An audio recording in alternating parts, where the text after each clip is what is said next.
मुलं म्हणायचे आमच्या मुलांकडे मुलींच्याकडे लक्ष आहे का नाही? अरे आहे. तुमच्याकडे लक्ष नाही द्यायचं तर कुणाकडे लक्ष द्यायचं? 10,000 कोटी रुपयाचा कार्यक्रम माझ्या तरुण युवा युवतींच्या करता, त्यांना 10 लाख मुलांना मुलींना दरवर्षी आम्ही स्टायपेंड देणार आहे आणि त्याकरता त्यांना 1 वर्षाचं शिक्षण, ते शिक्षण घेतायत म्हणून त्यांना 6,000 8,000 10,000चं स्टायपेंड, त्याकरता 10,000 कोटी. म्हणजे आम्ही आमच्या मुलांना मुलींना तरुण तरुणींना वाऱ्यावर सोडलं का? नाही सोडलं. असे 75,000 कोटी रुपये आपण राज्य सरकारच्या बजेटमधनं माझ्या महिलांना, माझ्या शेतकऱ्यांना, माझ्या मुलांना, माझ्या मुलींना, सगळ्यांना, सर्व घटकाला, आणि याच्यामध्ये सगळ्या जाती धर्माचे आहेत. कुणी जर असं म्हटलं अरे आमचं काय, अरे तुमचं पण आहे ना, तुम्ही कशाला न करताय? सगळ्यांच्या करताय का? तर विकास हा राष्ट्रवादी काँग्रेस पक्षाने डोळ्यासमोर ठेवलाय.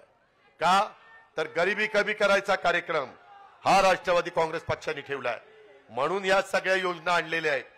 मित्रांनो, आम्हाला याची सुरुवात सगळे नेतेगण म्हणाले की रविवारचा दिवस असला तरी आज आपण ती सुरुवात करू. मला वाटलं नाही की याचा आनंद जसा तुम्हाला होईल तसा वरुण राजाला पण होईल आणि तोही बरसेल असं मला वाटलं नाही. परंतु ते शुभ लक्षण आहे. वरुण राजांनी पण आपल्याला साथ दिलेली आहे.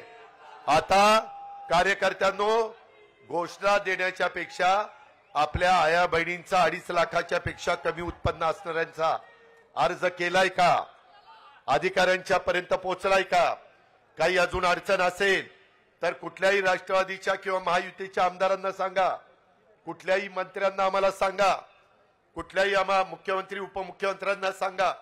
आम्ही त्याच्यामध्ये लक्ष घालू. आम्ही त्यामध्ये खरोखरीच तो लाभ देण्याच्या करता ह्या योजना केलेल्या आहेत. त्याबद्दल आपण अजिबात गैरसमज करू नका.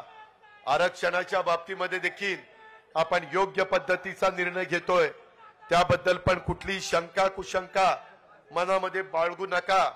कुणावर अन्याय होणार नाही, परंतु ज्यांना मिळालं पाहिजे त्यांनाही तो लाभ देण्याच्या करता हे राज्य सरकार कटिबद्ध आहे, सकारात्मक आहे.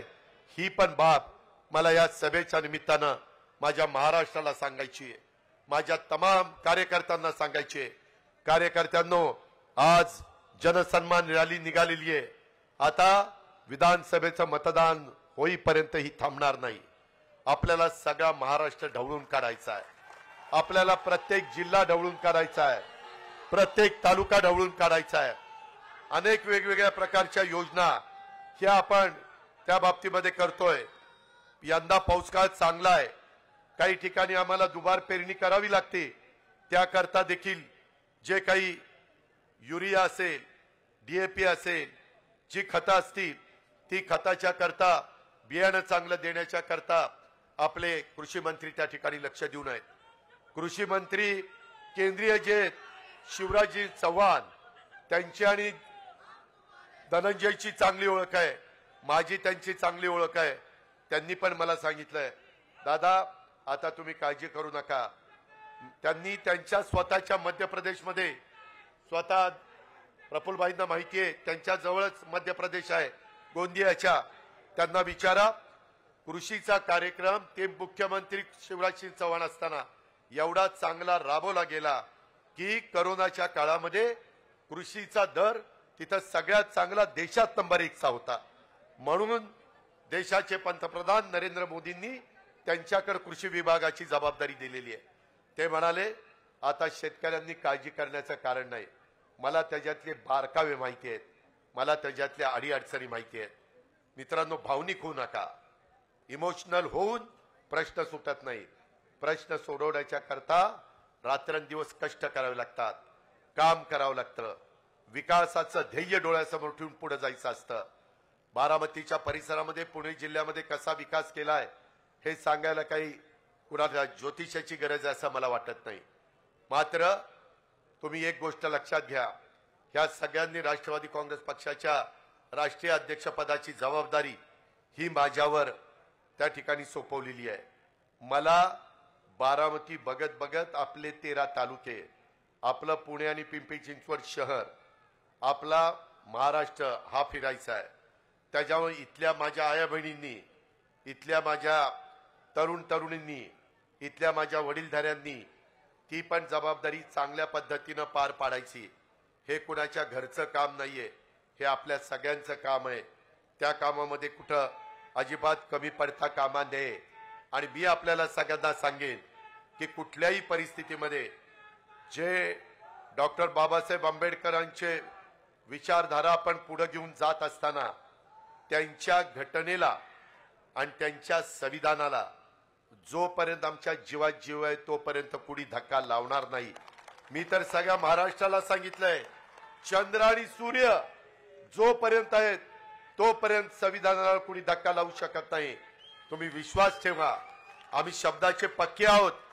आम्ही जो वादा करतो तो वादा पुराच करतो, हे पण आपण सगळ्यांना माहिती आहे. आणि असं असताना आपण गरिबांना एक चांगली त्यांची परिस्थिती निर्माण करायची आणि म्हणून या सगळ्या योजना आहेत. माझ्या बहिणींनी, माझ्या मातांनी, माझ्या मुलींनी त्याच्याकडे त्या नजरेने बघावं. कुणी गैरसमज निर्माण करण्याचा प्रयत्न केला तर त्याला ठासून सांगा. तुम्ही काहीतरी आता चुकीचं सांगू नका. आमचा दादावर विश्वास आहे, महायुतीवर विश्वास आहे, आम्ही त्याचंच ऐकणार. या पद्धतीची भूमिका माझ्या तमाम महाराष्ट्रातल्या मुलींनी आणि माता भगिनींनी घेतली पाहिजे. अशा प्रकारची माझी आपल्या सगळ्यांना विनंती आहे. वैयक्तिक गरजा आणि इच्छा आकांक्षा याबद्दलची कुठलीही कसर त्यामध्ये आम्ही ठेवणार नाही, याबद्दलची पण ग्वाही मी आपल्या सर्वांना सांगू इच्छितो. आज थोडंसं आमच्याकडनं काही चुका झाल्या. वास्तविक एवढी सभा असताना मोठा मंडप टाकायला पाहिजे होता, पण म्हटलं की कशाला उघड्यावर चांगली सभा घेऊ, पण त्याच्यामुळे जरा तुमचा हिरमोड झालाय. पण काळजी करू नका, काळजी करू नका. त्या सगळ्या गोष्टी आम्ही त्याच्यामध्ये पूर्ण करू. माझी तुम्हाला विनंती आहे की आता मी शिवाजीराव गर्जे आणि राजेश विटेकर हे विधान परिषदेचे निवडून आले, त्यांचाही सत्कार करतो. आणि स्वतः माजी उपमुख्यमंत्री भुजबळ साहेब आपल्याला मार्गदर्शन करतायत, ते मार्गदर्शन आपण ऐकावं अशी विनंती करतो.